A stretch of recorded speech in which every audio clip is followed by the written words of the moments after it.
안녕하세요. 네, 감사합니다. 자, 오늘 마지막 날이네요. 어제 모의고사 보셨어요? 네. 볼만 하셨어요? 어렵게 나왔어요? 네. 맨날 어렵대, 그죠? 네. 틀린 것들 다시 한번 체크해 보시고, 뭐 이상한 거 있으면 질문하시고. 자, 오늘 이제 해제 뒷부분이죠. 해제 효과 불찰인데, 그래서 교재는 304쪽이에요. 해제 소구표. 그러니까 앞에 이제 해제 효과는 뭐 마지막에 지난주에 잠깐 좀 봤었고, 그러니까 이제 여기서 제일 중요한 게 해제 소구표로서 제3자 보호 문제였어요. 그러니까 우리가 비통착사에서는 선의3자를 보호한다라고 했고, 해제에서는 이제 제3자를 해야지 못한다라고 규정합니다. 그러니까 지금 이 얘기가 되는데, 갑이 을에게 부동산 매매 계약을 하고 소유권을 이제 넘겨줬고요. 그리고 이제 을이 병한테 부동산을 다시 팔았는데 이 계약이 해제가 됐어요. 그럼 해제가 되면 소유권은 소급해서 갑에게로 당연히 복귀가 돼요. 그러면 이 병은 결과적으로 소유자가 아닌 무권리자에게 부동산을 산 모습이 되고, 그러면 무권리자에게 부동산을 샀을 때 보호되려면 제3자 보호 규정이 있어야 한다 그랬잖아요. 그럼 우리가 해제에서 공부할 때 해제는 제3자 보호 규정이 있다 없다. 여기 보면 제3자의 권리를 해야지 못한다. 그러니까 우리가 비통착사에서 선의 3자를 보호하고 해제도 보호하고, 민법에서 제3자 보호한다라는 규정이 딱 두 번 나오잖아요. 비통착사에서 선의 3자, 해제에서 제3자. 근데 얘는 선의가 아니라 뭐라고 되어 있어요? 그냥 제3자예요. 그럼 그 얘기는 선악을 불문하고 보호한다라는 얘기죠. 그러면 이 규정은 지금 보시는 것처럼 해제가 되기 전에 먼저 취득을 한 사람은 선악을 불문하고 보호한다라고 했고, 근데 이제 실제로는 계약이 먼저 해제가 되고요, 나중에 취득한 사람도 있을 수 있잖아요. 그럼 얘는 보호 범위에서 제외해요, 보호해 주는 거예요? 보호해 줘야 되는데, 이때는 선악 불문 보호하는 게 아니라 선일 때만. 그래서 해제 전에 취득한 사람은 선악 불문 보호하고, 해제 후에 취득한 사람은 선의일 때만 보호한다라고 했어요. 그래서 우리가 이런 판례 봤었죠. 예를 들어 갑이 을한테 매매하고 을이 병한테 팔았는데, 병이 이 부동산을 살 때 갑과 을의 계약이 곧 해제될 것이라는 걸 예상하면서도 샀어요. 샀더니 예상대로 나중에 갑을 계약이 해제가 된 거지. 그러면 얘는 보호한다는 거야, 안 한다는 거야? 하는 거죠. 언제 샀으니까? 해제 전에 샀으니까 알았든 몰랐든 무조건 보호하는 거고, 근데 해제 이후에 샀다면 이때 이 사람은 무조건 보호하는 게 아니라 선의일 때만 보호한다라고 했어요. 근데 여기서 이제 중요한 건, 비통착사에서는 보호되는 제3자라는 건 새롭게 이해관계만 맺으면 다 보호한다고 했는데, 해제는 그것뿐만 아니라 완전한 권리를 취득해야 한다. 그러니까 교재에 보시면 제3자의 의미라고 되어 있는데, 해제에서 보호되는 제3자란 해제된 계약으로부터 법률 효과를 기초로 새로운 이해관계를 가졌을 뿐만 아니라 뭘 갖춰야 돼요? 등기. 인도는 뭐 동산이니까 신경 안 써도 되고, 등기 등으로 완전한 권리를 취득한 사람을 지칭한다라고 했죠. 그러니까 우리가 비통착사에서는 제3자라고 하면 새롭게 이해관계만 맺으면 돼. 그러니까 뭐라고 써 있으면 대부분 다 제3자라 그랬어요. 뭐뭐 한자, 양수인, 받은 자 이런 말 써 있으면 대부분 다 제3자인데, 해제는 그것으로 충분하지 않고 등기 등을 통해서 완전한 권리를 취득해야 한다. 그래서 해제 시에 보호되는 제3자를 물었는데 어떤 말 써 있으면 무조건 제3자 아니라 그랬어요? 채권 어쩌고 저쩌고 써 있으면 보호되지 않는다. 그래서 해제에서 보호되는 제3자가 되려면 완전한 권리를 취득해야 되니까, 만약에 채권을 양도했다, 채권을 양수했다, 채권 압류, 채권 가압류 어쩌고 저쩌고 써 있으면 얘들은 싹 보호되지 않는다고 했고, 완전한 권리를 취득해야 된다. 그럼 얘가 이제 뭘 해야 된다고 했냐면 등기되어 있으면 다 보호한다라고 했고, 또 등기 안 됐지만 뭘 갖춘 임차인이 있었냐면 대항력을 갖춘, 대항요건을 갖춘 임차인, 임차권, 요것들은 보호한다라고 했죠. 등기되어 있거나 대항요건을 갖추면 보호해준다. 그러니까 이제 비교하면 이런 거였어요. 갑이 을이랑 매매 계약을 했습니다. 그럼 이제 매도인이 대금 채권을 갖는데 얘가 대금 채권을 병에게 넘겼다. 그럼 얘는 이제 매매 대금 채권의 양수인이죠. 근데 매매 계약이 해제가 됐대요. 그럼 해제가 되었을 때 대금 채권을 양수한 병은 해제 시에 보호된다 안 된다? 뭘 양수했어요? 채권. 그럼 보호 안 된다라는 거야. 근데 우리가 통정호의 표시 공부할 때는 가장매매 했을 때 가장매매에 기한 대금 채권을 병이 받았다. 그럼 얘는 이제 뭐라고 불렀냐면 가장매매에 기한 대금 채권의 양수인이에요. 그럼 통정호의 표시에서는 얘 보호된다 안 된다? 보호된다. 뭐 있으니까? 채권을 양수했잖아요. 그러니까 통정호의 표시는 이해관계만 맺으면 보호하니까 양수인, 뭐 했다 이런 말 써 있으면 다 보호하는 거죠. 그러면 만약에 A라는 사람이 있는데 A가 갑에게 돈 빌려준 채권자예요. 근데 이 갑이 돈은 안 갚고 매매 계약을 하니까 얘가 대금 채권을 압류했어요. 그러면 이 매매 계약이 해제되었을 때 채권을 대금 채권을 압류한 A는 해제 시에 보호된다 안 된다? 안 되는 거죠. 뭘 압류했어요? 채권. 채권이란 말 써 있으면 해제에서는 무조건 보호 안 돼. 왜? 채권은 등기가 돼야 안 돼. 안 돼요. 얘는 완전한 권리자가 아니라고. 근데 통정호의 표시에서 똑같아요. 이 A라는 갑의 채권자가 요게 진짜 매매라고 생각하고 대금 채권을 압류합니다. 근데 이거 허위 표시로 무효죠? 대금 채권을 압류한 A는 통정호의 표시에서 보호된다 안 된다? 보호되는 거지. 뭐 했으니까? 압류했으니까. 그러니까 통정호의 표시에서는 뭘 하든지 간에 채권이든 뭐든 양수인, 받은 자, 뭐뭐 한 자 이러면 대부분 다 보호되는 거고 해제에서는 보호 범위가 훨씬 더 제한적이라서 뭐가 돼 있어야 보호된다고요? 등기. 되셨죠? 예. 수업 시작 전에는 분위기 좋았는데 수업만 시작하면 그냥 자, 그러면 갑이랑 을이 매매 계약을 했어요. 그럼 매수인이 이제 등기 청구권을 가지는데 이 을의 채권자 병이 이 을이 갑에게 가지는 등기 청구권을 가압류한 사건이죠. 근데 이 계약이 해제가 됐대. 그럼 계약이 해제되면 등기 청구권을 가압류한 병은 보호된다 안 된다? 뭐 고민하고 이럴 거 없고요. 등기 청구권을 가압류하면 뭘 가압류한 거예요? 그럼 이 등기부에 나올까 안 나올까? 안 나오겠죠. 그럼 보호 안 된다고. 해제는 보호되려면 뭐가 돼야 된다고? 등기. 그러면 이 등기 청구권은 채권이잖아요. 이 채권을 가압류하면 등기 될 리가 없지. 그럼 보호될 수 없는 거고. 자, 그러면 갑이 을에게 매매 계약을 하고 소유권을 넘겼어요. 자, 그런데 을의 채권자 병이 이번에는 이 부동산 자체, 목적물을 가압류했대. 그럼 얘는 보호될까 안 될까? 부동산을 가압류하면 등기부에 나와야 안 나와요? 나오지. 그럼 보호된다고. 간단한 거예요. 등기되면 보호되고 등기 안 되면 보호 안 되는 거예요. 우리 시험에 이런 거 나온 적 있죠. 을이 병한테 증여계약을 했어요. 증여계약. 그러면 증여계약을 했는데 이 병은 이제 수증자인데 아직 등기는 안 받아왔고요. 등기 청구권이 있는 상태예요. 근데 갑과 을의 계약이 해제가 됐대. 그러면 이 수증자 병은 보호된다 안 된다? 자, 이제 마칠 때도 됐는데, 자, 갑이 을에게 매매 계약을 했고 을이 병에게 증여 계약을 했는데 등기는 아직 을에게 있고요. 그럼 증여받기로 한 수증자는 지금 뭐가 있는 상태예요? 등기 청구권. 근데 계약이 해제가 됐대. 얘는 보호될까 안 될까? 안 되겠지. 얘는 뭐예요 지금? 채권자지. 등기한 적 없잖아요. 등기되어야 보호된다. 그래서 해제 시에 보호되려면 등기가 됐거나 또는 대항력 있는 임차권. 예를 들어서 갑이 을에게 집을 팔았어요. 근데 을이 이걸 병에게 임대차해 줬대. 그럼 만약에 얘가 단순한 임차인이에요. 대항력을 갖추지 않은 임차인. 그러면 계약이 해제되었을 때 단순한 임차권자는 보호가 될까 안 될까? 안 되죠. 채권자잖아요. 근데 얘가 만약에 인도와 주민등록을 통해서 대항력을 갖췄다면 마치 뭐처럼 힘이 세지는 거야. 물권처럼. 그러면 얘는 보호가 된다라는 거야.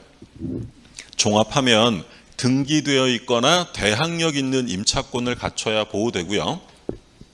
그럼 이제 얘는 보호되니까 존속기간까지 사용할 수 있어요. 그럼 이제 끝나고 나갈 때 보증금을 받아서 나가야 되잖아요. 그럼 보증금은 계약한 을에게 받아요? 소유권을 회복한 갑에게 받는 거야? 보증금 반환은 누구한테? 갑에게 하는 거죠. 왜 계약한 을이 아니라 갑에게 한다 그랬어요? 얘가 임대인 지위를 모두 다 승계하니까. 우리가 주임법 공부할 때 주택의 임차인이 대항력을 갖춘 이후에 집주인이 바뀌었어요. 그럼 보증금은 옛날 집주인, 나랑 계약한 사람한테 받아요? 지금 현재 소유자에게 받는 거예요.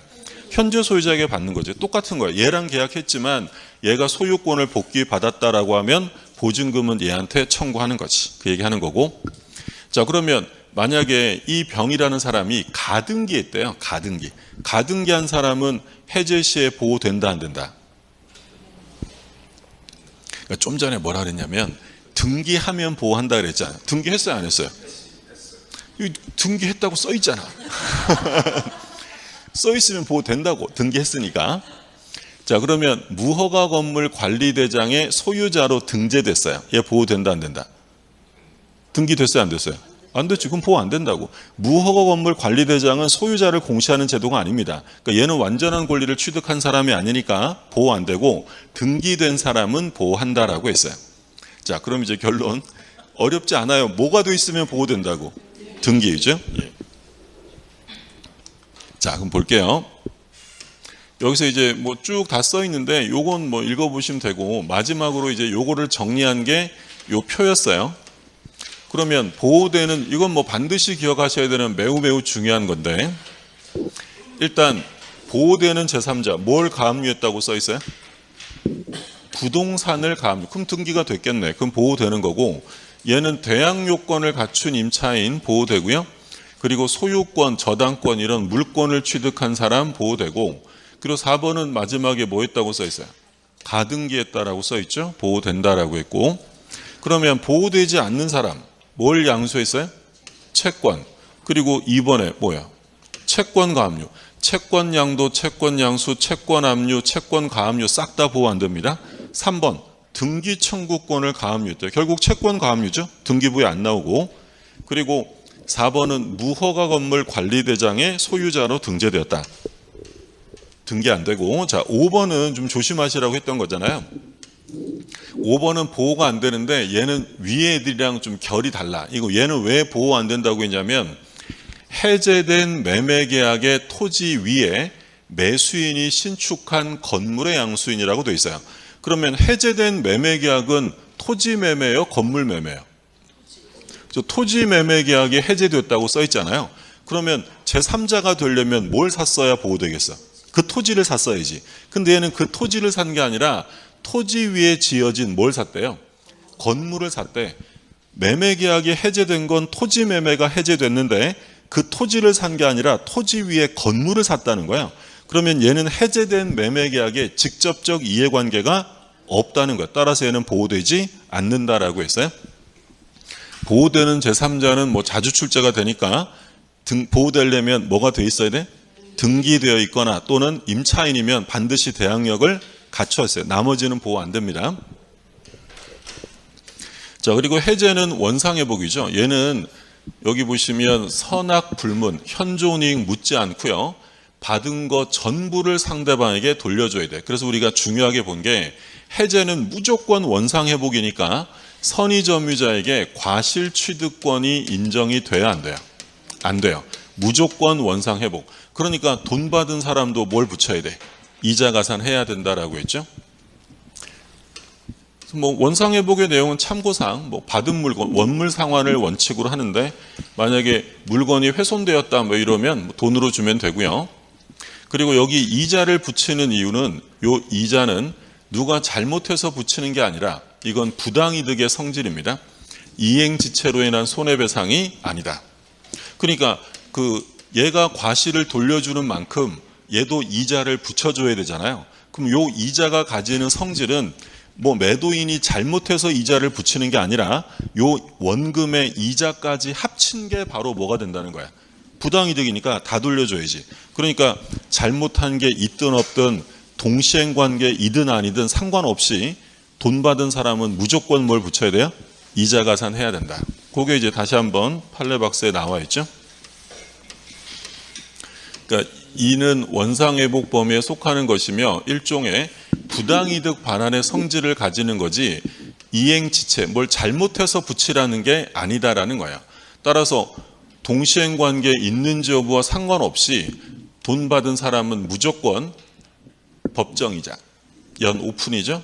5%의 법정이자를 무조건 붙여야 된다라고 되어 있고, 자, 손해배상 같이 청구할 수 있는데 이때 손해배상은 원칙이 신뢰이익이에요, 이행이익이에요? 이행이익. 신뢰이익은 어디서 끝났어요? 계약 체결상 과실책임. 그러니까 원시적 불능 계약 체결상 과실책임 이외에 다른 곳에서 손해배상 물으면 일단 원칙은 다 뭐다? 이행이익 배상을 원칙으로 합니다. 신뢰이익이 아닌 이행이익 배상을 구하는 게 원칙이고요. 물론 신뢰이익을 선택할 수는 있어요. 근데 원칙은 뭐다? 이행이익. 물론 신뢰이익을 선택해도 뭘 넘을 수는 없다. 이행이익을 초과할 수는 없고요. 해제했을 때 서로 돌려주는 건 동시행 관계다라고 되어 있고, 자, 마지막으로 해제권의 소멸. 상대방 최고에 의한 소멸이 나오죠. 해제권자가 해제를 안 하고 있으면 너 해제할 거야 말 거야 라고 상당 기간을 정해서 뭐 하는 거야? 최고 있는데 아무 말도 안 하면 해제 효력이 생겨요. 해제권은 소멸되는 거야. 소멸. 우리가 항상 우리 시험 범위에서는 최고했는데 침묵하면 다 긍정적이 아니라 부정적이 된다고 했죠. 최고를 했는데 기간 내 통지를 받지 못하면, 도달주의 받지 못하면 해제권은 소멸한다. 그래서 해제권이 최고로 소멸하는 경우가 있고요. 두 번째는 해제권자가 목적물을 돌려줘야 되는데 그걸 훼손했대. 이런 경우에도 소멸입니다. 해제권자가 고의과실로 목적물을 현저히 훼손하거나 반환할 수 없게 한 때, 또는 목적물을 가공 또는 개조해서 다른 종류 물건으로 변경했을 때는 해제권은 소멸한다. 예를 들어 제가 나무 매매 계약을 해서 나무를 샀어요. 소나무를 샀어. 근데 계약을 제가 해지하면 제가 샀던 소나무는 어떻게 해줘야 돼?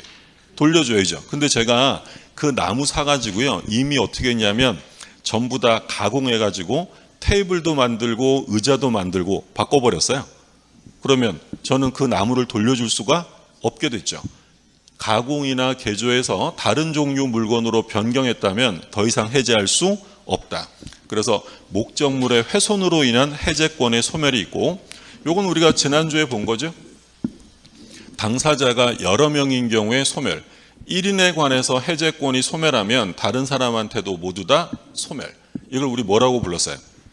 불가분성. 그러니까 행사도 다 같이, 소멸도 다 같이. 그래서 해제에서 나오는 독특한 소멸 사유가 지금 세 가지 나온 거죠. 최고로 인한 소멸, 목적물 훼손으로 인한 소멸이 있었고, 불가분성이 있었고요. 자, 다 보셨고, 해지는 뭐 안 보셔도 돼요. 해제랑 같이 생각하시면 되고. 자, 여기까지가 이제 계약법 총론이었고, 강론입니다. 매매.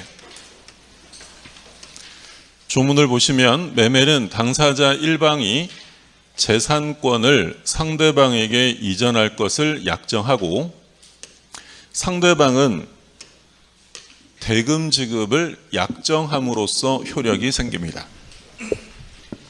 일단 확인하실 점, 한 사람은 돈 주는 거고 한 사람은 뭘 넘겨주기로 한 거야? 재산권. 그러니까 재산권이지 여기에 뭐라고 써 있으면 틀리냐면 매매 목적물은 물건에 한정하는 것이 아니다라고 했어요. 그러면 우리 시험에는 뭐가 출제가 됐냐면 지상권은 매매 목적물이 될 수 없다라고 출제했어요. OX. 지상권 매매할 수 있다 없다? 있죠. 재산권을 넘겨주기로 하는 거니까 물건뿐만 아니라 지상권이든 전세권이든 채권 매매할 수 있어요 없어요? 채권 매매 하잖아요. 얼마든지 재산권을 이전하기로 하고, 상대방은 대금을 주는데 이 대금은 반드시 금전이어야겠죠. 만약에 상대방도 다른 재산권을 넘겨주기로 하면 그건 매매가 아니라 교환이다라고 했고, 자, 그리고 뭐만 하면 성립한대요? 약정. 근데 시험에 치사하게 이렇게 물어볼 수 있죠. 매매계약은 일방이 재산권을 이전하고 상대방은 대금을 지급함으로써 효력이 생긴다라고 하면 OX. 틀려요. 대금을 지급함으로써 생기는 게 아니라 지급하기로 뭐만 하면 돼? 약정만 하면 돼요. 만약에 대금을 지급해야 성립한다면 이건 무슨 계약이 돼버리는 거야? 요물계약이 되는 거죠. 매매계약은 요물계약이야, 낙성계약이야? 우리가 봤던 요물계약은 4개 있었지. 4개. 뭐 있었어요? 현대계보, 현상광고, 대물변제, 계약금, 보증금 계약. 나머지는 전부 다 뭐만 하면 성립한다? 다 약정만 하면 돼요. 그래서 성질, 낙성, 쌍무, 유상, 불, 요식 계약이다라고 되어 있고요. 일방은 재산권을 넘기고 상대방은 대금을 주고, 간단한 내용이었고, 자, 그럼 이제 매매 계약이 성립하려면 당사자의 합의가 있어야 돼요. 근데 이제 매매 계약에서 합의라는 건 모든 사항을 다 합의해야 되는 건 아니고, 본질적 구성 부분인 재산권 이전과 대금 지급에 관한 합의면 충분하다. 그러니까 이제 짜잘한 것들, 뭐 이행 시기, 변제 장소, 이런 부수적 내용이죠. 부수적 내용에 관한 합의가 없더라도 계약 성립에는 지장이 없어요. 근데 이제 우리가 최근 판례 꼭 좀 기억해 두시라고 한 게 뭐 있었냐면, 매매 계약이 성립하려면 반드시 뭐는 확정돼야 돼? 당사자. 매도인과 매수인이 누군지는 확정돼야죠. 판례 보면 매매 계약에 있어서 목적물과 대금은 반드시 계약 체결 당시에 구체적으로 특정될 필요는 없고요. 나중에라도 특정할 수 있는 방법과 기준이 정해져 있으면 충분하다라고 되어 있어요. 그러니까 보통은 매매 계약할 때 목적물이랑 가격, 대금은 결정돼야 안 돼. 대부분 되죠. 그게 원칙인데, 근데 꼭 그래야 되는 건 아니고 장래를 향해서 기준이 마련되어 있으면 충분하다. 그러니까 예를 들어 우리가 뭐 아파트 분양 계약을 할 때 분양 계약 당시에 내가 몇 동 몇 호 들어간다는 게 정해져 있어요, 안 정해져 있어요? 안 정해져. 그래서 상관없다고. 기준과 방법이 있으면 돼요. 그런데 최소한 뭐는 확정되어 있어야 되냐면 당사자. 보시면 적어도 매매 계약의 당사자인 매도인과 매수인이 누구인지는 특정되어 있어야만 계약이 성립할 수 있다. 그래서 계약할 때 매도인이 누군지, 매수인이 누군지가 정해져 있지 않으면 그건 계약이 성립할 수 없다라는 판례예요. 자, 그 다음에 이제 매매 예약이 나오죠. 예약. 매매 예약을 하면, 예약은 왜 해요? 뭐 하려고? 나중에 본계약하려고 하는 거지. 예약에서 이제 본계약으로 들어가기 위해서 미리 해두는 게 예약이고요. 그럼 이 예약은 물권 계약이에요? 채권 계약이에요? 예약을 하면 물권이 변동되는 게 아니라 본계약을 위한 거잖아요. 채권 채무를 남기는 채권, 이건 예외 없습니다. 언제나 채권 계약이에요. 그러면 지금은 예약 상태니까 이걸 본계약으로 가려면 뭘 행사해야 되느냐? 예약 완결권을 행사해야 돼요. 우리 민법은 이 예약 완결권을 둘 다 가지는 걸 원칙으로 해요? 한 사람만 가지는 걸 원칙으로 해요? 한 사람만. 그래서 뭐라고 불렀어요? 일방이요. 법조문이 뭐라고 되어 있어요? 매매 일방 예약이다. 만약에 완결권을 둘 다 가지면 뭐라고 부르겠어요? 쌍방 예약이라고 한단 말이에요. 한 사람만 가지니까 일방 예약이고, 별도의 얘기가 없으면 매수인이 완결권을 갖는 게 일반적이에요. 자, 그럼 보세요. 조문에 뭐라고 되냐면 매매 일방 예약은 상대방이 매매를 완결할 의사를 표시하는 때, 여기 지금 보시는 것처럼 완결할 의사를 표시한다는 게 그게 바로 뭘 행사하는 거야? 예약 완결권을 행사하면 그때 매매 효력이 생깁니다. 주의하실 점은 예약 완결권을 행사하면 예약 시로 소급해서 계약의 효력이 생겨요? 한때 생기는 거야? 한때. 그럼 여기에 완결권을 행사하면 예약 시로 소급하여 효력이 생긴다라고 하면 틀려요. 완결권 행사하면 그때 매매 효력이 생깁니다. 그러면 예약 완결권을 행사하면 갑의 승낙이 있어야 성립해요? 승낙은 필요 없는 거야? 필요 없죠. 예약 완결권은 청구권이 아니라 뭐다? 형성권이에요. 형성권이기 때문에 예약 의무자의 승낙은 필요 없고요. 완결권을 행사하면 곧바로 매매 효력이 생깁니다. 그러면 형성권이니까 무제한 행사할 수 없고 뭐에 걸리게 돼 있어요? 형성권은 전부 다 제척기간에 걸리지. 별도 약정 없으면 몇 년? 10년이다라고 했어요. 그러면 이 예약 완결권은 만약에 일신 전속권이다라고 써 있으면 OX. 틀렸죠? 그러니까 일신 전속권은 뭐였냐면 한 사람에게 전속되는 권리를 말한다. 그러면 일신 전속권은 우리 시험 범위에 뭐가 있었어요? 없었어요. 없었어요. 왜? 일신 전속권은 대부분 다 가족법상의 권리란 말이에요. 그러니까 우리가 공부하는 건 제3법이지 가족법이 아니니까 만약에 우리 시험에서 뭐뭐뭐는 일신 전속권이다 이런 질문 나오면 OX. 틀리는 거였죠. 우리 시험에 여러 번 나왔던 거 우리 환매권은 일신 전속권이다. OX. 틀렸죠. 무조건 틀리는 거예요. 우리 시험에서는.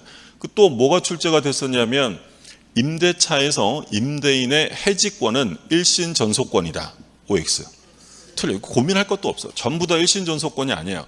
그럼 일신 전속권이 아니라면 이 예약 완결권은 꼭 얘 혼자, 얘만 행사할 수 있는 거예요? 양도할 수도 있어요. 얼마든지 양도할 수 있고 예약 의무자의 동의도 필요 없어요. 그리고 또 중요한 거, 자기가 반드시 직접 행사해야 되는 건 아니기 때문에 채권자가 대위에서 행사할 수도 있다라고 했고, 그리고 요 예약 완결권, 이게 만약에 부동산 예약이라면 이 예약 완결권을 보전하기 위해서 뭘 해둘 수도 있어요. 가등기해 둘 수도 있다라고 했어요. 자, 그럼 이제 예약 완결권에서는 항상 제척기간 조심하셔야 되는데 특별한 약정이 없으면 10년이에요. 근데 언제부터 10년이었어요, 이거? 예약이 성립한 때부터 10년. 그러니까 완결권이 발생한 날로부터 10년 안에 행사해야 됩니다. 당사자가 약정한 날로부터 10년 내에 행사해야 한다. 이러면 틀려요. 기산점은 약정하면 안 되고 언제부터라고? 예약이 성립한 때부터요. 그러면 반드시 10년 안으로 해야 돼요? 10년을 초과할 수도 있어요. 약정으로. 상관없어요. 약정으로 초과하는 건 가능합니다. 그런데 얘랑 혼동하시면 안 돼요. 그러니까 약정한 날로부터 10년 넘긴다 이러면 안 돼. 약정한 날이 아니라 언제부터라고 해야 돼. 성립한 날. 근데 성립한 날로부터 20년 안에 행사하자 할 수 있어요, 없어요? 얼마든지 가능하다. 이해되셨어요? 다시 오늘 예약을 했어요. 오늘 예약을 하면서 오늘부터 예약이 성립한 오늘부터 20년 안에 완결권을 행사하기로 한다라고 약정할 수 있다 없다? 있다는 거야. 근데 오늘 예약을 하면서 완결권은 10년 후부터 시작해서 10년 안에 한다. 이거 돼 안 돼? 그건 안 된다고. 기산점은 언제 해야 돼? 성립한 날. 예약이 성립한 날이지 기산점을 자기들이 마음대로 정해서는 안 된다라는 거야. 구별해 두시고. 안 헷갈리죠? 헷갈려요? 오늘 예약을 했다고, 오늘. 오늘 예약을 하면 그게 10년이든 20년이든 30년이든 언제부터 해야 된다. 언제부터? 오늘부터 해야 된다고. 근데 예약을 하면서 1년 후부터 10년이라고 하면 돼, 안 돼? 그건 안 된다고. 반드시 시작점은 언제 해야 된다. 예약이 성립한 날이지 자기들이 약정한 날부터 10년 하자 이렇게 얘기해서는 안 된다라는 거예요. 구별되셨어요? 그러니까 여기서 안 된다는 건 기산점을 자기들 마음대로 잡아서는 안 돼. 10년의 기산점이든 5년이든 1년이든 언제부터 해야 돼. 예약이 성립한 날부터지 약정한 날부터 시작해서는 안 된다라는 얘기예요. 그러면 이거 제척기간이잖아요.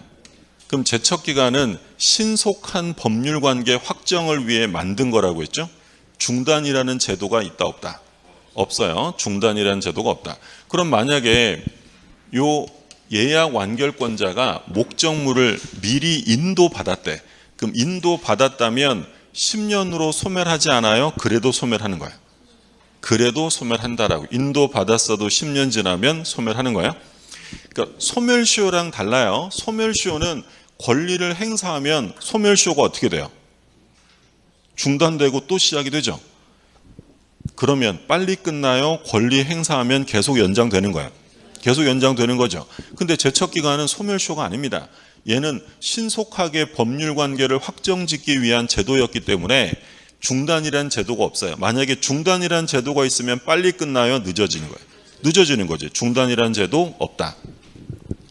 우리가 이거 어디서 소멸시효랑 되게 오랫동안 비교해서 얘기했냐면 취소권의 제척기간이 있었죠. 취소권은 제척기간이 어떻게 돼요? 법률행위를 한 날로부터 10년, 추인할 수 있는 날로부터 3년. 제가 지금 일부러 법률행위 한 날을 먼저 얘기했잖아요. 그죠? 우리 봤잖아요. 우리 시험에 뭐라고 냈었냐면 취소권은 법률행위 한 날로부터 괄호년, 추인할 수 있는 날로부터 괄호년 내에 행사해야 한다라고 출제했어요. 그럼 앞에 뭐가 나와야 돼? 10년, 3년 해야 되잖아요. 상당수가 그냥 보지도 않고 30 쓰고 나왔어요. 틀리는 거예요. 그렇죠? 추인할 수 있는 날로부터 3년이고 행위한 날로부터 몇 년? 10년이에요. 그렇죠? 그 얘기 하려고 했던 건 아니고 어쨌든 그 3년이나 10년이라는 기간은 소멸시효 기간이었어요? 제척 기간이에요? 제척 기간이에요. 그러니까 중단이라는 제도가 없다. 취소나 해제나 지금 보시는 것처럼 예약 완결권, 얘들은 다 뭐예요? 형성권이에요. 그럼 형성권이면 상대방의 의사와 상관 있어요? 일방적인 거야. 일방적이지. 그럼 일방적인 권리를 무제한 행사하게 내버려둘 수는 없기 때문에 단기에 소멸시킵니다. 그러면 법률 관계가 불안하게 지속되는 걸 원하지 않기 때문에 단기에 소멸시키는 제척기간은 중단이라는 제도가 있으면 돼, 안 돼? 안 돼요. 이건 10년 지나면 무조건 소멸하는 거예요. 중단 없습니다. 인도를 받든 뭐하든 따지지 않고요. 그러면 소송 들어가면 당사자가 주장해야 돼요? 직권조사요? 직권조사. 우리 시험 범위에서 직권조사 물어볼 만한 건 뭐밖에 없다 그랬어요? 제척기간밖에 없다라고 했어요. 근데 만약에 요 예약의 목적물이 멸실됐어요. 멸실. 그럼 얘는 완결권 행사할 수 있다 없다? 행사할 수 없고요. 만약에 완결권을 행사한다 하더라도 본계약의 효력이 생기지 않는다라는 게 판례였어요. 근데 얘가 완결권 행사를 안 하네. 그러니까 가비을한테 야, 너 완결권 행사할 거야 말 거야 라고 최고를 했는데 확답을 안 해요. 그럼 본계약의 효력이 생겨요? 예약은 소멸돼요? 침묵하면 소멸이겠지. 예약은 그 효력을 잃는다. 자, 보시면 전항의 기간 내, 전항의 기간은 이제 최고 기간이죠. 최고 기간 내 확답을 받지 못하면 예약은 효력을 잃는다. 매매계약도 뭐 최근 들어 자주 등장이 되는데 뭐 나와주면 땡큐죠. 뭐 어렵게 나올 건 거의 없고요. 거의 이 범주 내에서 출제가 된다라고 생각하시면 되고, 보시면 자, 우리 민법은 매매 일방예약 이렇게 보고요.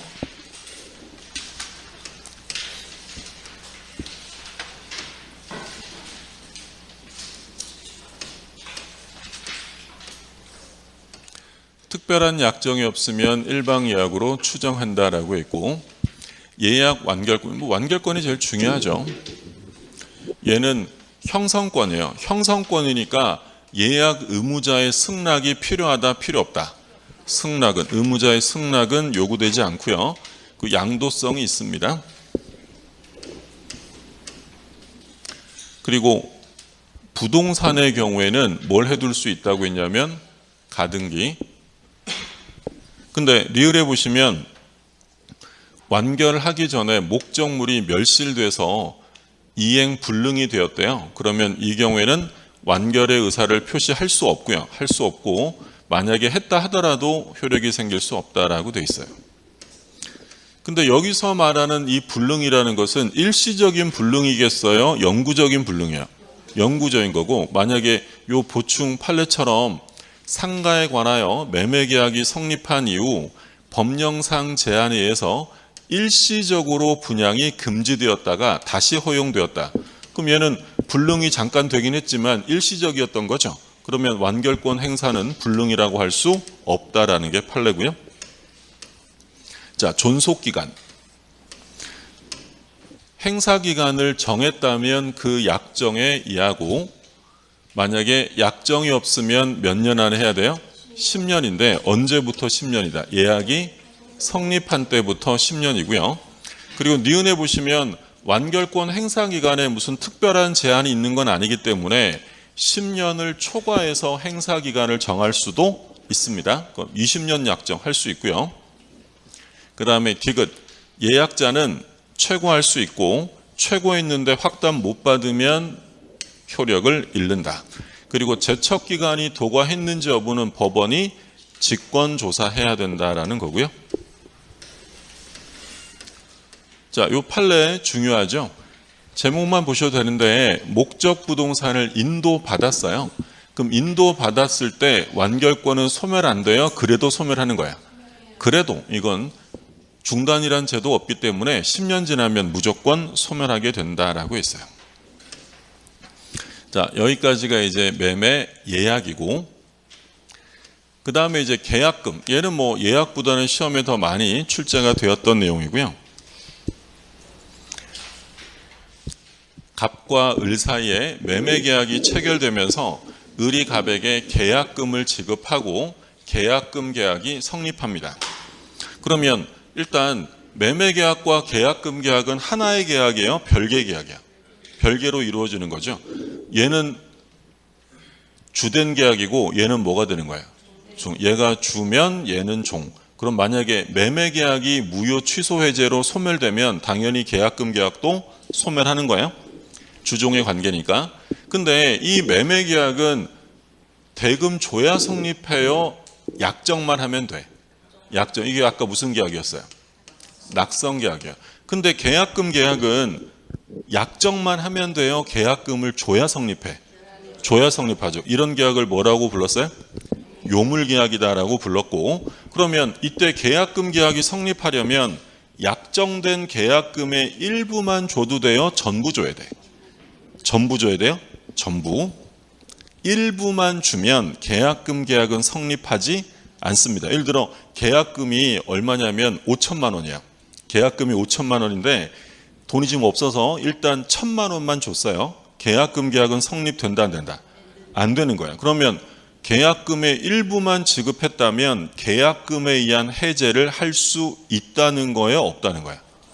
할 수 없는 거죠. 계약금 계약이 성립해야 포기하거나 배액 상환하고 해제하는 거지, 계약금 계약이 성립하지 않으면 당사자는 임의로 주계약을 해제할 수 없습니다.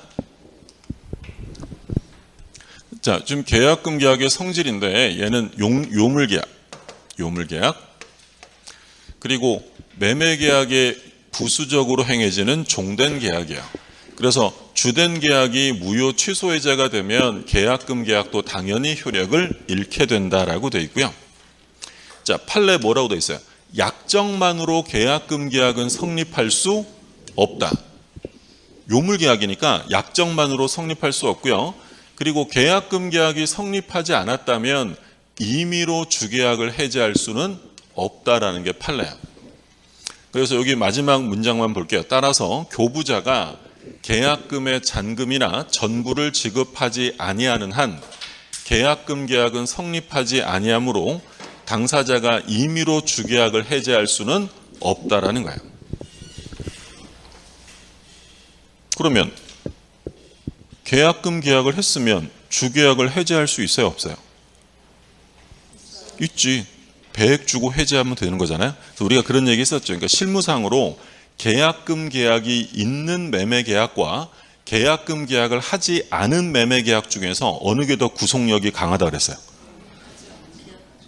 계약금 계약을 안 한 게 더 구속력이 강한 거야? 계약금 계약을 했으면 하기 싫으면 받은 계약금에 배액을 주면 되잖아. 근데 계약금 계약이 없으면 그렇게 임의로 해제할 방법이 없다라는 거야. 자, 그래서 요물계약이라는 건 뭐 기본적이지만 중요하고 전부 지급해야 돼요.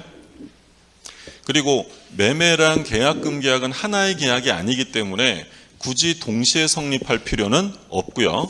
그리고 계약금은 꼭 금전이 아니어도 상관없습니다. 뭐 물건을 줘도 상관없고요. 그러면 이제 중요한 건 이 계약금의 성질에 관한 문제가 이제 중요한데, 일단 가장 기본적인 성질, 계약금은 언제나 어떤 성질을 가져요? 증약금. 증약금. 조심하실 점은 해약금은 언제나 해약금은 아니에요. 배제 특약하면 해약금 해제는 없앨 수도 있어요. 근데 얘는 계약금 계약을 했다라는 것은 주된 계약이 체결되었음을 뭐 해주는 거야? 증명, 입증해. 이건 예외 없어요. 언제나 증약금이에요. 그러니까 이건 뭐 예외 없이 언제나 이러니까 시험엔 잘 안 나오고, 시험에는 대부분 계약금이 해약금으로서 작용하는 것이 시험에 나오는 거죠. 우리가 해약금은 이거 뭐의 줄임말이라고 그랬어요? 해제를 약정한 금전이에요. 그러니까 계약금 계약을 했다는 건 두 사람이 해제를 하기로 할 수 있도록 약정을 한 거야. 그럼 계약금을 준 사람이 하기 싫으면 어떻게 하면 돼? 포기하면 되고, 받은 사람이 하기 싫으면 배액을 상환하고 해제하도록 둘이 뭘 한 거야? 약정을 해둔 거야. 근데 조심하실 점은 계약금은 특약이 없어도 법률에 의해서 해약금으로 추정이 되는데 그 계약금이 손해배상액을 예정한 것으로 추정되지는 않아요. 그러니까 계약금이 손해배상 예정이 되려면 뭐가 있어야 돼? 특약이 있어야 돼. 위약금 특약이 있어야 되고요. 특약이 없는 한 계약금은 해약금으로 추정됩니다. 이해되셨어요? 예. 뭐 이건 뭐 이해되고 이런 게 아니고요. 그렇게 외우셔야 돼요. 예. 판례가 그렇게 얘기하니까. 그러니까 만약에 지문에 계약금은 특약이 없으면 해약금으로 추정되지 않는다라고 하면 OX. 틀리는 거야. 계약금은 해약금으로 추정하겠다고 어디에 적어 놓은 거야? 법에. 근데 이거 강행 규정이겠어요? 임의 규정이에요?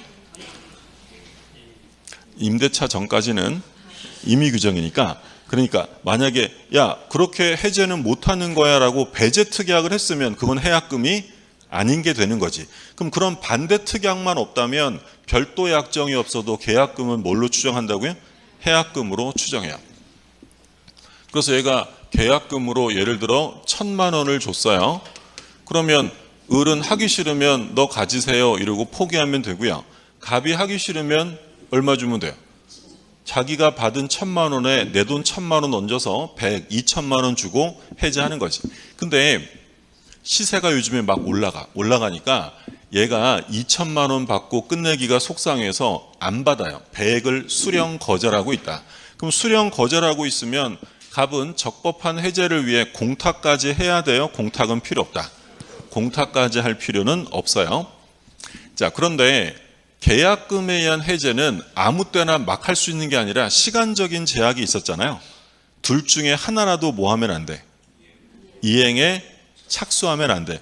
일방이라도 이행에 착수하면 안 되니까 당사자 중 일방이 이행에 착수하기 전까지만 계약금 해제가 가능합니다. 그럼 보통 우리가 뭘 주면 이행에 착수라고 해요? 얘가 중도금을 지급하면 이행에 착수가 되고요. 그럼 중도금을 지급한 이후에는 포기하거나 배액 상환하고 해제할 수 없는 거예요. 그러면 중도금은 이행에 착수라고 하려면 전부 줘야 될까요? 일부만 줘도 될까? 중도금은 일부만 줘도 돼요. 계약금이랑 다르게. 그러니까 일부만 이행에 착수에 들어가도 계약금 해제는 할 수 없어요. 이행에 착수라는 말이 나왔는데 우리가 개념 구별할 때 이행의 준비 단계. 이행의 준비 단계는 착수예요? 착수 전이에요? 착수 전 단계예요? 그러면 이행의 준비 단계라고 써 있으면 계약금 해제할 수 있다 없다? 할 수 있죠. 아직 뭐가 아니니까. 착수가 아니니까. 이행의 준비 단계. 그러니까 이제 우리 판례는 뭐라고 하냐면 이행의 준비 단계로는 부족하고 그렇다고 하여 이행에 들어맞는 이행의 제공까지 할 필요는 없으며 이행의 전제 행위를 하게 되면 이를 착수로 본다라고 합니다. 그 뭔 소리야 이게? 이행의 준비, 이행의 제공, 이행의 전제를 실무상으로 따다닥 이렇게 구별하기가 어렵단 말이에요. 그러니까 어쩔 수 없이 용어로 기억하셔야 돼. 이행의 준비 단계라고 써 있으면 이건 착수도 아니다. 아니 말 그대로 준비니까. 예를 들어 제가 중도금을 주면 착수잖아요. 돈이 없어. 그래서 중도금 내려고 은행에서 대출을 받았어요. 그 은행에서 대출 받는 건 착수예요? 준비예요? 준비지, 준비. 내가 중도금을 주기 위해 돈 빌리는 거니까 그러면 그 상태에서는 계약금 해제할 수 있다라는 거예요. 일방이라고 돼 있어요. 일방. 둘 중에 하나라도. 그럼 만약에 갑은 전혀 이행에 착수한 적이 없어요. 근데 을이 중도금을 줬대. 계약금 해제 이제 된다 안 된다? 안 돼요. 둘 중에 하나라도 착수에 들어가면 계약금 해제는 할 수 없다라는 거고. 그러면 착수는 꼭 이행기에 해야 돼요? 이행기 전에 할 수도 있어요. 이행기 전에도 착수에 들어갈 수 있다라고 했어요. 그래서 우리가 본 게 이거잖아요. 중도금 내는 날짜가 5월 15일이에요. 5월 15일. 근데 매매 계약을 했는데 오늘 갑자기 이 지역에 개발 계획이 발표가 됐어요. 이제 자고 있나면 쭉쭉쭉쭉 집값이 오를 거야. 그러면 갑의 입장에서는 어떻게 하는 거야? 계약을 이행하는 게 좋아요? 2천만 원 주고 끝내는 게 좋아? 2천만 원. 그럼 을의 입장에서는 요거를 막아야 되잖아요. 그럼 막으려면 뭘 줘야 돼? 중도금. 근데 중도금 주기로 한 날이 5월 15일이란 말이에요. 그러면 을은 5월 15일까지 조마조마한 마음으로 기다렸다가 이날 중도금을 줘야 돼요? 오늘 줘도 돼? 오늘 줘도 돼요. 그것도 이행의 착수입니다. 그러니까 이행의 착수라는 건 꼭 이행기에 해야 되는 게 아니라 이행기 전에 착수할 수도 있다. 물론 특약이 있으면 안 돼요. 예를 들어 매매 계약하면서 특약사항으로 중도금은 약정일에 지급해야 한다라고 했으면 미리 주면 안 돼. 근데 그런 별도의 약정이 없다면 착수는 이행 착수 전에 해도 상관없습니다. 이행기 전에 해도 상관없다. 이해되셨죠? 그래서 우리 그런 얘기 했잖아요. 그러면 갑의 입장에서는 어떻게 된다 그랬어요? 그 통장을 폐쇄해야 한다 그랬죠. 그렇죠? 계좌를 폐쇄해야지 돈이 안 들어올 거 아니야. 만약에 거래 계좌에 중도금이 입금돼 버리면 더 이상 계약금 해제는 할 수 없어요. 그렇죠? 그런 것만 기억나고 요건 기억이 안 나지. 이게 중요하죠. 시험에 그렇게는 안 나온단 말이에요. 그러니까 이행의 착수는 이행기에 해야 돼요? 전에 해도 돼요? 전에 해도 상관없다. 그러면 착수와 관련해서 중요한 판례가 있었는데 허가구역에서 매매 계약을 했어요. 근데 허가구역에서 둘이 성실히 협력해서 허가를 얻었대요. 허가를 받았다면 요거 착수도 아니다. 아니다라고 했어요. 착수가 아니다. 그리고 또 우리 중요한 판례, 돈 달라고 뭐한 사건이 있었죠? 소송 제기. 돈 줘라고 소송 제기했대. 그럼 소송 제기한 건 착수예요, 아니에요? 아니에요. 착수가 아니다. 그러면 이런 말 써 있으면 뒤에는 해제할 수 있다로 끝나요? 없다로 끝나? 있다. 해제할 수 있다. 둘 다 중요한 판례. 특히 얘는 뭐 매우 중요하죠. 그래서 우리가 그 얘기 했단 말이에요. 계약금 해제인데 허가구역이란 말이 써 있어요. 토지거래 허가구역에서 계약금 해제할 수 있느냐라고 물으면 볼 것도 없죠. 할 수 있어요. 허가를 받기 전은 물론이고 허가를 받은 이후라도 아직 뭐 한 건 아니다. 착수가 아니니까 계약금 해제할 수 있고, 그리고 잔대금 달라고 소송 제기했다. 역시 이게 착수가 아니니까 계약금 해제는 가능하다라고 했어요. 그러면 요 포기하거나 배액상환하고 해제할 수 있다는 이 565조의 이 해약금 규정은 강행 규정이었어요? 임의 규정이에요? 좀 전에도 나왔죠? 임의 규정. 그러니까 만약에 계약서에다가 이 당구장 표시하고 계약금 해제는 인정하지 않기로 한다라고 써 있으면 계약금 해제 돼 안 돼? 안 되는 거야. 그래서 임의 규정이고요. 자, 마지막으로 효과. 그럼 얘가 포기하거나 배액 주고 계약을 해제했어요. 그러면 이 계약은 지금부터 효력이 상실이에요? 처음부터요? 처음부터. 해제니까 뭐가 있다? 소급표가 있다. 이건 뭐 당연한 거고, 중요한 건 얘랑 얘가 중요하지. 그럼 예를 들어서 을이요, 계약금을 포기하고 해제합니다. 나 안 할래, 계약금 너 가져 라고 포기 해제한 거야. 근데 얘가 이 해제를 함으로써 갑에게 손해가 발생이 된 거예요. 그러면 갑은 을에게 손해배상을 청구할 수 있나요? 라는 문제죠. 할 수 있다 없다? 할 수 없는 거야? 왜 할 수 없어요? 손해가 있다고. 손해가 있어요. 근데 왜 손해배상 청구 못할까? 이거는 약정해제입니다. 누가 잘못한 게 있어요 없어요? 지금 얘네들이 계약할 때 내가 하기 싫으면 포기하는 거고 너는 2배 주는 거야 라고 뭐 한 거라고요? 약정. 물론 우리가 계약금 줄 때 그런 생각을 하지 않고 할 수도 있죠. 그냥 뭐 관례적으로 계약금 주는 건가 보지 하고 줄 수도 있단 말이에요. 어찌되었든 계약금을 줬다면 그렇게 해제하기로 약속한 것이라고 어디에 정해놨어요? 법에. 그러면 지금 포기하거나 배액상환하고 해제하는 것은 두 사람 중에 누구의 잘못이 있는 거예요? 잘못은 없어요? 잘못 없어요. 이건 약속대로 하는 거예요. 그러면 약정해제라면 누군가에게 손해가 생겼다 하더라도 당연히 뭐가 나올 수 없어요. 손해배상이란 말이 나오려면 당사자 중에 일방의 잘못이 있어야 손해배상이 나오는 건데 이건 잘못한 게 없는 약정해제니까 손해배상의 문제는 생길 수 없는 거예요. 손해배상의 문제는 없다. 중요하고. 자, 그럼 이제 우리가 좀 전에 해제 공부할 때 해제하면 원상회복 해야 된다 그랬잖아요. 그러면 지금 이 계약금 해제의 경우에 원상회복의 문제가 생긴다 안 생긴다? 안 생겨요. 이건 왜 안 생겨요? 한 게 없으니까. 이행의 착수 전이에요. 뭐라도 이행에 한 게 있어야 원상회복으로 되돌릴 텐데 지금 준 거라고는 뭐가 전부예요? 계약금. 그럼 포기하거나 배액 주면 끝나는 거지 더 이상 원상회복할 것이 없다라는 거예요.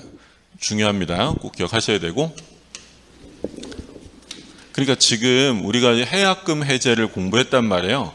그러면 여기서는 당사자 일방의 의무 위반이란 말이 나와야 안 나와요? 안 나와. 이건 의무 위반으로 하는 해제, 법정 해제가 아닙니다. 법정 해제가 아니라 무슨 해제라고요? 약정 해제라고. 그렇게 하기로 뭐 했으니까? 약정을 한 거지. 이건 누구의 잘못이란 말이 나올 수 없는 거예요. 자, 볼게요. 성립 시기. 반드시 주된 계약과 동시에 성립할 필요는 없다라고 했고요.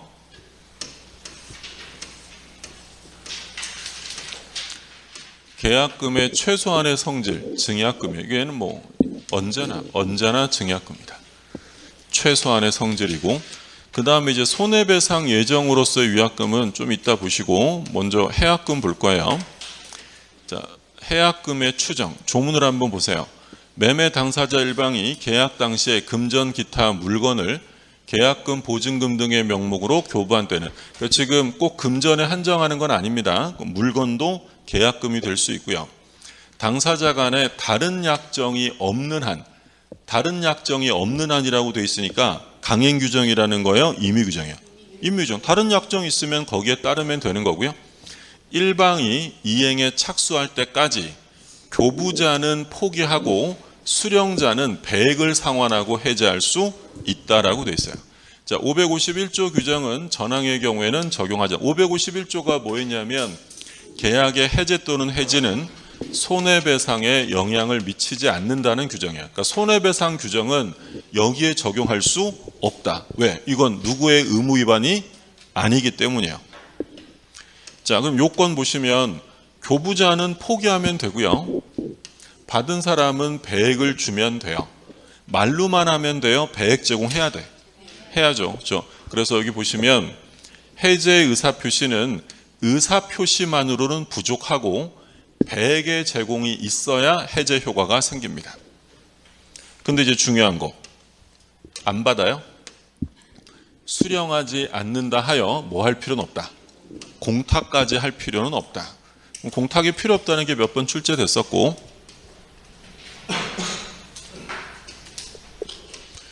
그 다음에 해약금의 기준이 되는 금원. 그러니까 이건 이제 일부만 지급이 됐어요. 그럼 일부만 지급되면 계약금 해제할 수 있다 없다? 계약금 일부만 줬어요. 안 된다 그랬지. 해제할 수 없어요. 근데 만약에 설령 할 수 있다 치면 무엇의 배액이냐? 받은 돈의 배액이에요? 약정한 돈의 배액이에요? 약정한 돈의. 그래서 해약금의 기준이 되는 금원은 실제 교부받은 계약금이 아니라 약정계약금이라고 봄이 타당하다라는 거예요. 그러니까 여기서 이제 우리 이론 강의, 심화 이론 강의할 때도 조심하시라고 했던 게 요거 때문에 그러면 일부만 제공해도 계약금 해제를 할 수 있구나라고 오해하시면 안 돼요. 일부만 제공하면 계약금 계약이 성립되지 않기 때문에 계약금 해제가 된다 안 된다? 안 돼요. 안 되는데 만약에 할 수 있다 치면, 설령 할 수 있다 치면 무엇의 배액을 줘야 되느냐? 무엇의 배액이라고요? 약정계약금의 배액이지 받은 계약금 일부 받은 거 가지고 배액 상환하고 해제할 수는 없다라는 거예요. 이해되셨어요? 이 판례가 이게 2015년 판례였는데 이 판례가 나오고 신문에 쫙 기사가 떴어요. 대부분의 신문에 뭐라고 떴냐면 계약금의 일부만 지급받았다면 일부가 아닌 약정계약금의 100을 상환하면 해제할 수 있다라는 기사들이 떴어요. 전부 다 오보입니다. 법의 의미를 잘 모르고 그 기사를 쓴 거예요. 안 되네, 안 돼. 일부만 받으면 계약금 해제가 돼, 안 돼? 안 되는데, 근데 가정적으로 써놓은 걸 가지고 그러면 약정계약금의 100을 주면 일부만 받아도 해제할 수 있구나라고 오해한 거고요. 해제해요, 못해요? 못하는데 만약에 할 수 있다면 계약의 구속력이라는 건 무겁게 생각해야 되기 때문에 낮은 돈이 아니라 받은 돈이 아니라 뭐예요? 약정한 돈의 100이다. 그런 취지인 거지 실제로 일부만 받았을 때 약정 100을 주고 해제할 수 있다는 얘기는 아닌 거예요. 우리 그래서 그 얘기 했었잖아요. 이게 그 변리사 시험에 출제가 됐어요. 2019년 기출이었는데 그 변리사 시험에 뭐라고 냈냐면 계약금의 약정된 계약금의 일부만 제공된 경우 약정계약금의 100을 상환하고 해제할 수 있다라고 출제했어요. OX. 틀린 거예요. 근데 출제에 들어가신 그 교수님도 이 판례 의미를 잘 모르고 출제를 한 거예요. 이걸 O로 처리했고요. 이의 신청도 안 받아줬어요. 결국 소송 갑니다. 소송 가서 누가 이겼을까? 학생들이 승소했죠. 문제 잘못 낸 거예요. 그러면 학생들 합격시켜주면 되잖아. 이걸 또 항소하고 있네. 그래서 2심까지 갔어요. 2심에서도 누가 이겼다? 학생이 이긴 거였죠. 문제 잘못 낸 겁니다. 그러니까 지금 이 판례 취지는 일부만 받았을 때 약정계약금의 100을 주고 해제할 수 있다는 얘기가 아니에요. 못합니다. 못하는데 만약에 할 수 있다 치면 뭘 기준으로 하라는 거야? 센 돈을 기준으로 하는 거야. 계약이라는 건 서로 지켜야 되기 때문에 그 얘기 하는 거예요. 자, 그 다음에 둘 중에 하나라도 이행에 착수하면 계약금 해제 못하고요. 여기서 착수한다는 것은 뭐 채무의 이행행의 일부, 전부를 해야 되는 건 아니고 일부를 하거나 필요한 전제 행위를 하는 걸 말하고요. 단순히 좀 전에 말씀드린 것처럼 이행의 준비 단계, 이행의 준비 단계는 착수도 아닙니다. 자, 중도금 주면 착수가 된다라고 되어 있고요. 꼭 뭐 현금을 줘야 되는 건 아니고 뭐 어음을 줘도 상관없습니다. 그 다음에 니은에 보시면 당사자 일방, 둘 중에 하나라도, 그러니까 만약에 매도인이 이행에 전혀 착수한 바가 없는데 누가 중도금을 줬대요? 매수인. 그럼 얘는 착수했네. 그럼 둘 중에 하나라도 착수하면 이제 계약금 해제할 수 없습니다. 자, 그리고 착수는 이행기 전에 착수할 수도 있다라고 했어요. 중도금 날짜보다 더 빨리 줄 수도 있고요. 자, 그 다음에 리을의 판례 요거 좀 기억해 두셔야 되는데 아까 말씀드린 것처럼 토지거래 허가구역이 나왔잖아요. 그러면 토지거래 허가구역 나오면 사실은 시험에서는 읽어볼 필요 없어요. 계약금 해제가 된다 안 된다? 된다라는 거예요. 그렇죠? 여기서 이제 뭘 물을 거냐면 허가를 받았다 하더라도 이것만으로 착수라고 볼 수는 없다. 그럼 계약금 해제할 수 있고요. 그리고 또한 매도인이 매수인에게 이행을 최고하고 잔금을 구하는 뭐 했다고 써 있어요? 소송 제기했대. 소송 제기도 착수도 아니다. 착수가 아니다. 그러니까 둘은 착수가 아니니까 계약금 해제할 수 있고요.